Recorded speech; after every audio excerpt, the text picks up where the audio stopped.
সিদ্ধান্ত ভালোবাসার আগে নিতে হয়, ভালোবাসার পরে নিতে হয় দায়িত্ব। একজন স্মার্ট মানুষের থেকে একজন দায়িত্ববান মানুষ অনেক বেশি সুন্দর।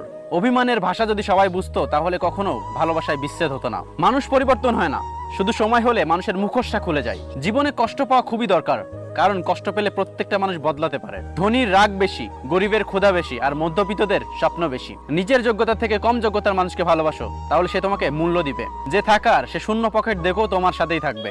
জীবনে পালিয়ে যাওয়া যায় খুব সহজে, কিন্তু কঠিন হলো জীবনের সাথে লড়াই করে বেঁচে থাকা। যখন মানুষের মন খারাপ থাকে তখন ঘুমও আসতে চায় না। যে তোমাকে সত্যি ভালোবাসে সে তোমাকে ভুলে থাকতে পারবে না। হয়তো সে অভিমান করে তোমার সাথে কথা বলবে না, কিন্তু সে সবসময় তোমাকে মিস করবে। যত মিশবে ততই মানুষ চিনবে অভিনয় কত প্রকার সেটা বুঝতে পারবে। মেয়েরা অভিমান করে তাকে আরো বেশি ভালোবাসার জন্য, আর ছেলেরা একটু অভিমান করে তাকে বোঝার জন্য।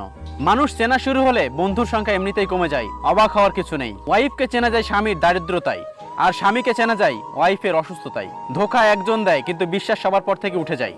চিনি ও লবণ একই চেহারার, কাকে বিশ্বাস করবেন এটা আপনার ব্যাপার। যদি আকারে কোনো সমস্যা হতো তাহলে হাতি বনে রাজা থাকতো। সময় বলে দেয় কে কার কতটা আপন। সময়ের সাথে বদলে যায় অনেক প্রিয়জন। মানুষের শরীরের সবচেয়ে সুন্দর অংশ হলো মন, সেটাই যদি নোংরা হয় সুন্দর চেহারা দেখিয়ে হবে। সবার সাথে কথা বলতে ভালো লাগে না, কিন্তু যার সাথে কথা বলতে ভালো লাগে সেই বোঝে না। মেয়ের ভবিষ্যৎ কেমন কাটবে সেটা টাকার উপর নির্ভর করে না, সেটা নির্ভর করে স্বামীর উপর। মিস করার প্রতিটা মুহূর্ত যে কত কষ্টের সেটা কেউ বুঝবে না। যে কাউকে সত্যি মিস করে সেই একমাত্র বুঝবে। প্রতিটি মুহূর্তে মেয়েরা একটি শক্ত হাত চাই, যে প্রতিটি মুহূর্তে বলবে আমি তোমার সাথে আছি। তোমার ভয় কিসের? কেউ ভুলে যায় না, প্রয়োজন শেষ হলে যোগাযোগ আর রাখে না। ধরে রেখে লাভ কি, ছেড়ে যেতে শেখো। মুক্ত করার পর যদি ফিরে আসে তাহলে আগলে রেখো। কিছু সম্পর্ক ভাড়া বাড়ির মতো, যতই সাজাও তোমার হবে না কখনো। একটা মানুষ তখন একা থাকতে পছন্দ করে যখন দেখে সবাই তাকে ঠকায়। সেই মানুষটার ভরসা ভেঙো না, যে মানুষের সবকিছু হারিয়ে তোমার ভরসায় বেঁচে আছে।